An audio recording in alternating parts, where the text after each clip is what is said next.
Hello my 3D printer peeps and fellow Bambu AMS users.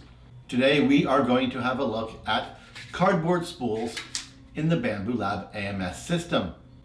Bambu does not recommend using cardboard spools in the AMS, and neither do I. Here I am with the Bambu Lab AMS system. The AMS system is meant to work with plastic spools. However, many manufacturers have moved on to cardboard spools, and some of the better filaments available today, including my personal favorite, exclusively use cardboard spools. There are a few reasons to consider avoiding cardboard spools in your AMS system. Number one on that list is Bambu Lab themselves recommends against it. Cardboard spools have a number of drawbacks for your AMS, starting with the fact that they're cardboard. The rubbing of the cardboard in your AMS can create a very fine dust. That dust will work its way into your gearing, sensors, and tubing to create possible jams and other failures within your AMS system.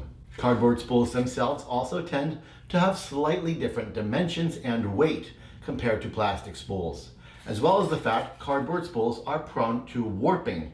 All of these things combined create contact issues with the AMS drive system, can prevent your PLA on cardboard spools from retracting properly. Those of you working with multicolor prints that require repeated feeding and retracting can find yourself in a situation where retraction failures cause your filament to unspool and tangle up inside your AMS. Inside the AMS, you will see a single roller and a pair of rollers inside each filament well. A plastic spool makes good firm contact with those rollers, allowing the AMS intricate control over the retraction of the filament. Retracting the filament is important so that the hot end using the direct drive can pull the next filament into the machine for changing your color or material. As the feeder pushes the filament onto the spool and the AMS turns the spool to roll that filament tightly, if the roll is not keeping up and the feeder is pushing the filament will begin to bird's nest and wrap itself up around your AMS, causing a failure. To properly retract your filament, the spool and the feeder need to work in tandem to tightly wind the PLA around the spool so that tension keeps things in place and it can sit there properly awaiting its next use. Cardboard spools often have slight dimensional and weight differences, as well as friction differences that cause the spool to stay put when the rollers are attempting to wind it. That process of staying put, when combined with the feeder pushing the filament onto a spool that is supposed to be turning, causes that problematic situation that I just demonstrated. However, even when not retracting, when printing, and all of the movement of the spool is being done by the hot end and the feeder pulling the filament off the spool, this constant moving and rubbing of the cardboard, especially cardboard that may be malformed or warped, causes dust, and that dust works its way into your feeders, gears, filament runout sensors, and other things, creating potential print failures. The solution to this problem is quite simple. We are going to print an adapter to convert our cardboard spool into a plastic spool. There are many options to choose from. This is the one we will be working with. The way this works is to simply attach each side to your cardboard spools and screw it together till it makes contact with the cardboard, like this. We will take the side, push into the hole, take the other side, push it into the hole, and then simply twist together till both sides make contact with the cardboard. And it's a perfect fit. Our cardboard spool is now a plastic spool. Open up your AMS and discover that the cardboard spool inside the plastic spool fits nicely in your AMS and is ready to go. Now let's test fit with a variety of filament. Creality Hyper Series.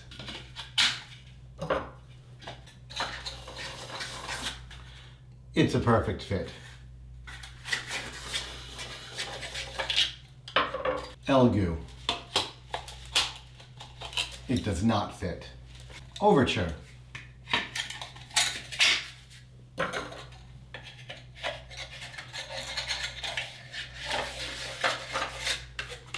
Very nice fit.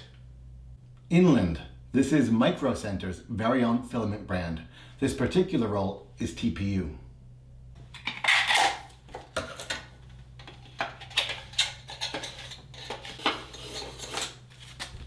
Very nice fit. JAO.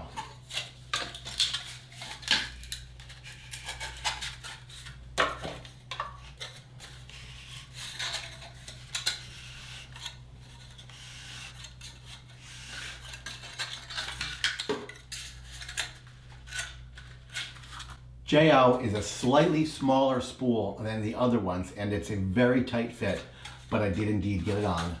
JAO fits. Let's go ahead and go through the slicing process.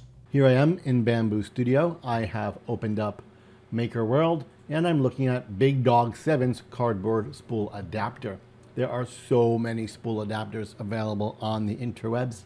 However, this is the one I am going to work with. Big Dog also has a spool holder made for your little mini spools for those of you working with those. We are not going to test that today. We are going to stick with Big Dog's cardboard spool adapter. You can open this directly up into your Bambu Studio by clicking Open in Bambu Studio.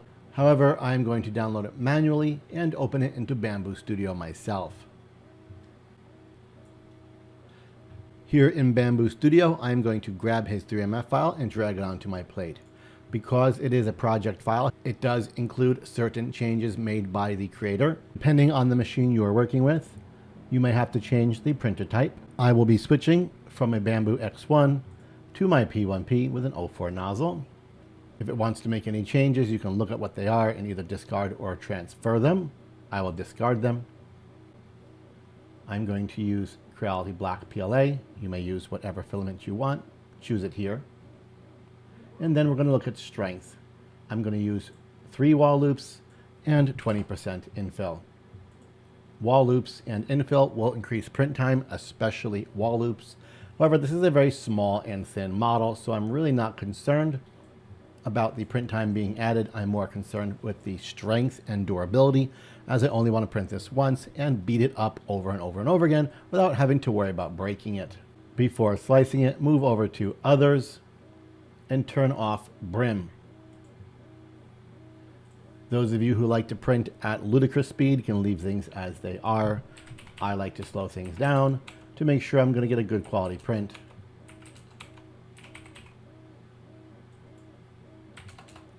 And we'll go ahead and slice and dice.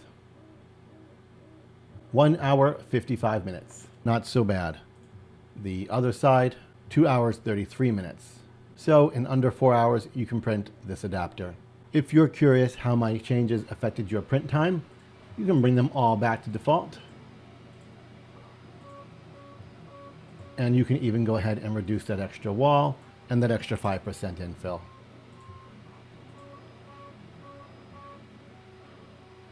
Here we are looking at 1 hour, 46 minutes.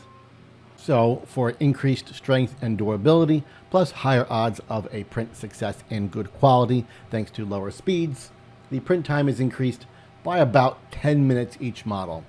Negligible and hardly worth lessening the integrity of the print. Let's go ahead and fire it off. I'm going to print this on a P1S. I'm going to print this with Creality Hyper Series Black PLA. It's already printing.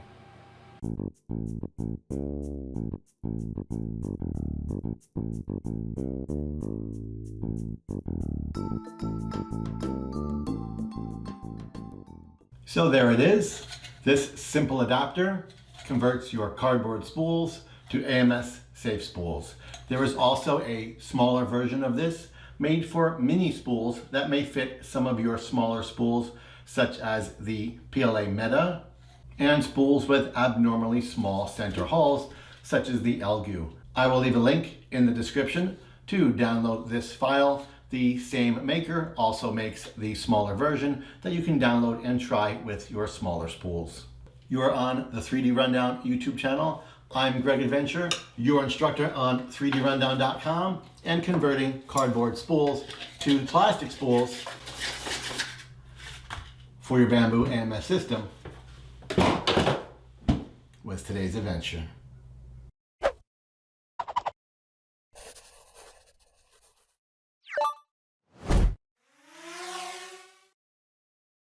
Hey.